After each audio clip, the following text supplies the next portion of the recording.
In this video, I'm going to provide to you some updates that we're receiving from the Customs and Border Patrol Agency, CBP, mostly about pre-flight clearance locations all over the world.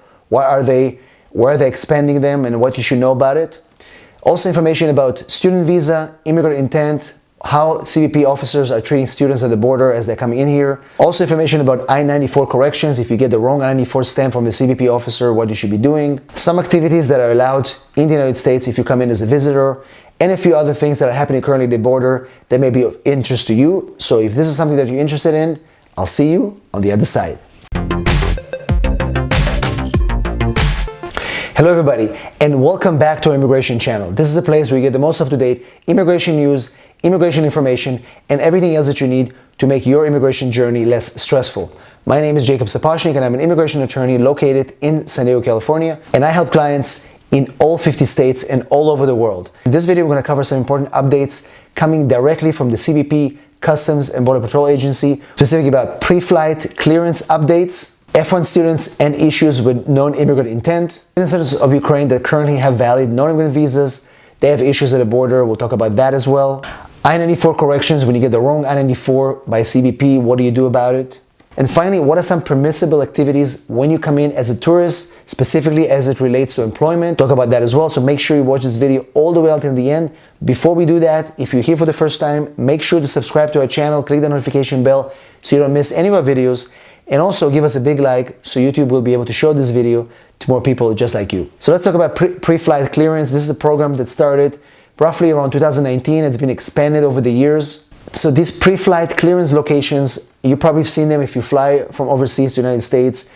They're in many locations in Europe, in Asia, in Latin America. These are locations that are set in international airports, and they're working with the different international airlines to be able to screen passengers before they even board the flight, before they even come to the United States. And this program is going to be even further expanded. According to CBP, the pre-clearance process, actually setting up these locations overseas, is going to help them increase their ability to process visitors to the United States much easier, much faster, by doing some of the work before they even board the flight. And once again, as I mentioned before, the pre-clearance program actually started in 2015, and between 2015 and 2016, they selected about 21 countries that were part of this program to this day. Now they're negotiating more countries. Among these countries, they're talking about Sweden, Belgium, the Dominican Republic. There's consideration for Colombia as well, Netherlands, and St. Martin.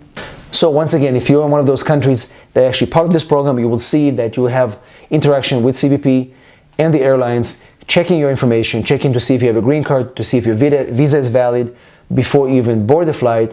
So by the time you come to the United States, it's going to make it much easier for you to cross CBP and customs. So let's talk about F1 visa students and non-immigrant intent. As you may know, CBP officers are in charge of letting people into the country, and quite a few students have been recently detained and questioned by CBP as to their intent to depart the United States at the end of their studies. This is a very difficult issue because, as you know, when you come here as a visitor, the first thing they check is that do you really have an intent to go back home to your home country? It is the non-immigrant intent to stay in the United States, and if you can prove that, they'll reject you from entering the United States and send you back. Well, they've been doing that with students as well, questioning them, what are you going to do after you graduate?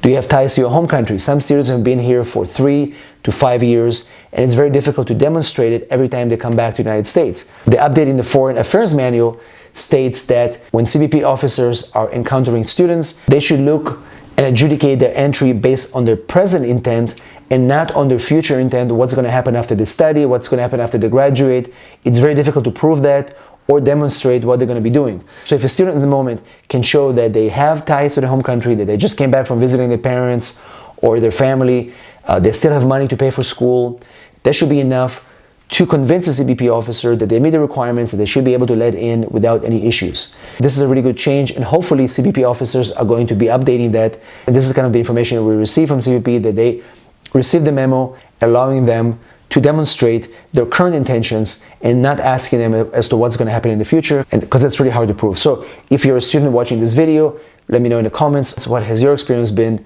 when dealing with CBP officers recently coming into the United States. Let's talk about some citizens of Ukraine with valid non-immigrant visas. We've seen some cases where a lot of CBP officers were questioning them about their intentions in the United States. Are they actually going to go back home? and making it very difficult for them to actually enter the country. A recent update from CBP said that they're going to be treating Ukrainian nationals just like any other person with a tourist visa, to make sure that they understand that they meet the requirements of the tourist visa. And of course, understanding that right now the country is at war and they're not able to show any ties to the home country because their homes were destroyed or because they had to relocate, giving some more credibility, giving some more compassion to Ukrainians that actually hold tourist visas and are able to enter the United States, allow them to enter, allow them to stay here as long as they're not violating their visa terms and they can show that they're actually entering here and they have the ability to stay. They should be processed normally and allow them to enter the United States without making them difficulties, specifically at the port of entry. Specifically after them fleeing Ukraine, going through a third country and coming to the United States, as long as they have a tourist visa in their passport, they should be let in and not harassed any further. Hopefully CBP will understand that and respect Ukrainian nationals as they enter the United States with valid tourist visas. Let's talk about I-94 forms that were issued in error. We've done a video that explained in detail how to correct it. But in this update from CBP, the idea is that if you enter the United States, let's say from New York, and you are heading to the West Coast, you live in Los Angeles, if a CBP I-94 form was issued incorrectly, you should be able to correct it at the Office of Deferred Inspection in Los Angeles. You don't have to fly all the way back to New York where it was issued, where it was essentially created. You can change and correct it at any port of entry, at any CBP Deferred Inspection office in the United States, because CBP it's federal, and so you don't have to go back to the same location where your record was created. That's important to know because people were confused about it, and some CBP officers were refusing to correct records of applicants that received that in a different port of entry. So the policy, as they explained by CBP, is that no matter where your record was issued, you should be able to correct it at any deferred inspection office anywhere in the United States. So remember, check your I-94 records. You can log in online and find out after you enter what is the expiration date on your I-94 to make sure it's correct, and also the class of admission. You know, we had a case where somebody entered on a tourist visa, but the class of admission was H-1B. The person only found out a few months into their stay in the United States, and that created some complications because they wanted to change the status and their I-94 was incorrect. So, an important update, you can fix it at any deferred inspection office of CBP anywhere in the country. And finally, let's talk about permissible activities when you come as a visitor as it relates to employment abroad. Recently, we've seen a lot of cases where CBP officers were questioning people that are coming for business. They had a job overseas, they have a company overseas, but they're coming to perform some activities here in the United States, and those activities were questionable, and CBP officers were not always consistent.